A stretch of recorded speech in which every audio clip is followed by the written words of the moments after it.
Hi friends, അപ്പോൾ ഇന്ന് നമുക്കൊരു അടിപൊളി ബീഫ് അച്ചാറിൻ്റെ റെസിപ്പി നോക്കാം. നമ്മൾ ഈ അച്ചാർ ഫുള്ളായിട്ട് നല്ലെണ്ണയിലാണ് കുക്ക് ചെയ്തെടുക്കുന്നത്. ആദ്യം നല്ലെണ്ണ ഒഴിക്കുക, പിന്നെ ഉപ്പും മഞ്ഞപ്പൊടിയും കുരുമുളകും മാത്രമായിട്ട് വേവിച്ച ബീഫ് അത് നല്ലെണ്ണയിൽ അത്യാവശ്യം നല്ല രീതിയിലൊന്ന് നന്നായിട്ട് ക്രിസ്പി ആകുന്നത് വരെ ഒന്ന് വറുത്തെടുക്കുക. എത്രയും ചെറിയ കഷ്ണമാക്കാവോ അത്രയും നല്ലതായിരിക്കും.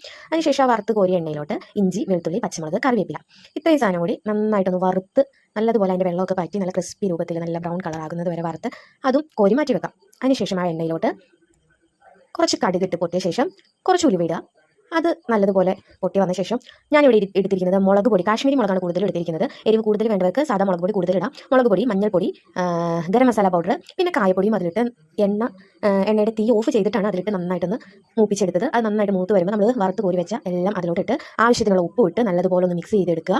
അത് നന്നായി ഒന്ന് മിക്സ് ചെയ്ത് കഴിയുമ്പോൾ ആവശ്യത്തിന് വിനാഗിരി ഓവർ ആവരുത്, അത്യാവശ്യത്തിനുള്ള വിനാഗിരിയും ഒഴിച്ച് നന്നായിട്ടൊന്ന് തിളപ്പിക്കുക. തിളച്ച് ആ എണ്ണയൊക്കെ തെളിഞ്ഞ് വരും. നല്ലതുപോലെ തെളിഞ്ഞ് വരുമ്പോൾ നല്ല ഉഗ്രൻ ബീഫ് അച്ചാർ റെഡി ആയിട്ടുണ്ട്.